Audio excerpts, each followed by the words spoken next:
What's going on, boys? It's day number 41 of the book of Isaiah. Today, we're going to get into a very interesting topic talking about the helper of Israel. Now, as you can tell, we are no longer at my house. We are at great Middle East, South Carolina. I am grateful to have the opportunity to be out here on the beach, at the waves right over here. I'll show you here at the end of this devotional. I hope that the wind is not too crazy. I hope that you guys have a great start to your day.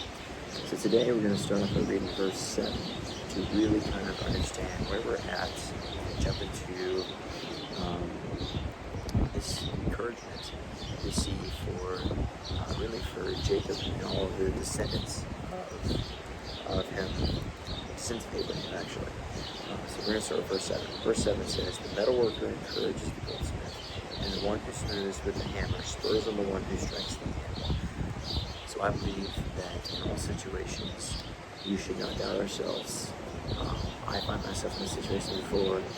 I actually found myself in this situation a couple weeks ago with a mission trip that I'm going to be taking next week. I'm going over to Western North Carolina. But I found myself in that very well. And I had to ask God about, is this really something that I should be doing? Or is this something that I need to continue waiting for? But I believe that taking steps out of my comfort zone is something that I should be doing and really should be embracing. And if you're doubting yourself, you really have to question whether or not it's something you can do. And I love how this connection makes with encouraging the goldsmith. I believe we have to encourage one another because encouragement builds us up, makes us stronger. We encourage our brothers and sisters in Christ. I do believe that we can also encourage the ones who are not in Christ, because sometimes that can be the key starter to sending them to Christ. And it's tough sometimes. And it says in here, it's so tough that it's like, being in a factory, trying to, weld and put things together, and it's just a tough time. And this leads me to probably one of the best verses in this whole chapter, verses 10 to 11. And he's speaking to Jacob here, who is a descendant of Abraham. And he says in verse 10 to 11, he says, "So do not fear, for I am with you. Do not be dismayed, for I am your God. I will strengthen you and help you. I will uphold you with my righteous hand. All who rage against you will surely be ashamed and disgraced. Those who oppose you will be as nothing and perish." So, show no fear. One way I like to think of it is like a boxing ring. God is in your corner. You're constantly getting beat up by the enemy, and you go in your corner, and God's pouring water in your head, and putting a new mouthpiece in, and He's saying, "Hey, get after it. You got this." God is always in our corner, encouraging us to do better and be the best versions of ourselves. And I believe that He wants us to not condemn the ways of the people around us, because the people who follow these wicked ways and wicked paths, they don't have a good mindset on their shoulders, and in the end, it's not going to work out for them. I believe that those who rage do not know the ways of the Lord. They don't know the ways, and they're afraid, and they're filled with so much anger, maybe from something of their past, or just something that they've seen. And it's a tough thing, because you still should pray for those people, because sometimes you just can't help it. But what can you do sometimes? This leads to my next verse, which is verse 15. "See, I will make you into a threshing sledge, new and sharp, with many teeth. You will thresh the mountains and crush them, and reduce the hills to more."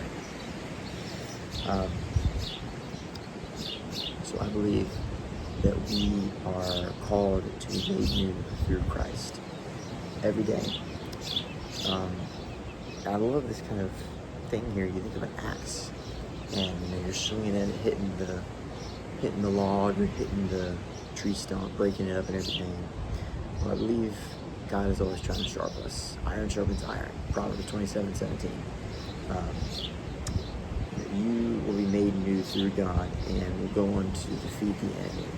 So because of God, you can be made new. Because of God, you can continue to press on and be made sharp.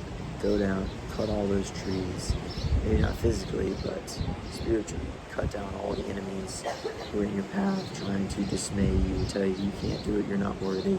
I promise you, you are. You can do so many things through Christ. And when you're made new, it's almost unbearable to imagine. Because when you think you're made new, you think, oh, I'm a completely new person. And while you kind of are, you're still you. You're still the one God created you to be. When you're made new, you're still surrounded by those people that you were in the first place, the people that made you who you were. And God's probably going to place those people in your life because He wants to see how well you can, really work yourself. And that's where you really have to use what you've learned and be like, all right, this is how I'm going to respond. This is how I choose life. I choose love, not hatred. I choose joy, not violence. I choose God, not the ways of this world. And jumping to my last verse, let me flip pages here. The wind is going crazy right now.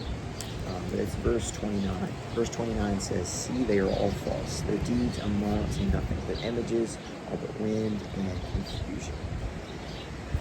So this is Jacob speaking here, talking about the false idols of this world.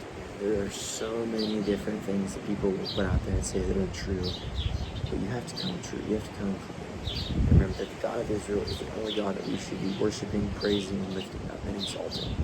And why is that? Well, because He delivers on His behalf, and He is very much worthy compared to anybody else.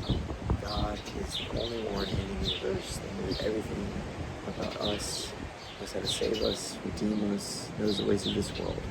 There is nobody on this planet that knows how to do that. The only person that ever walked on this planet to do that was Jesus, but Jesus was God in the flesh.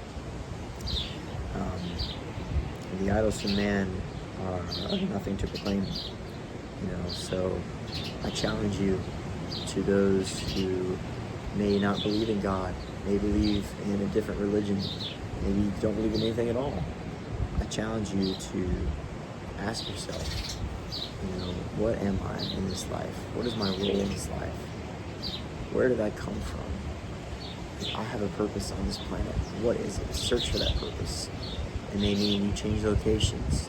It may mean that you hang out with a different crowd. That may mean you do something completely different, whatever that is. But I challenge you to step out of your comfort zone. Like I said before, I'm stepping out of my comfort zone on a mission trip next week. So for the next week, we'll be here at the beach. And the next week we'll be down in the mission trip. And I'm also going to share words of encouragement down over in the mission trip. I'm going to read today's verse and then end it off with a little word of encouragement. So as we said yesterday, we're going to read through 365 prayers. So today, the prayers we're reading today, which is July 7th. I am saved by you, Jesus. I know this to be true, but I want more in my life, as you do. It is hard at times to think about how little I have grown or changed. I get impatient with myself for not doing more. Yet, you lived for 30 years before beginning your ministry. In the meantime, you increased your knowledge, faith, and trust. And this is what I want in my own life. Help me to follow in your footsteps. And then, when it comes true, to complete the great task you have for me, help me also to listen to the small things that you want me to be obedient. And the verse that this connects to is John 3:17. God did not send us into the world to condemn the world, but to save the world through Him. So Jesus did not come to this world to condemn it, to call people out. He came to make dead people alive. He came to heal the sick. And I can assure you that as every single one of us on this planet, we are all dead to this world because we all follow the wicked ways of this world. That is today's word. I hope that you guys have a great day, and I will see you guys very soon.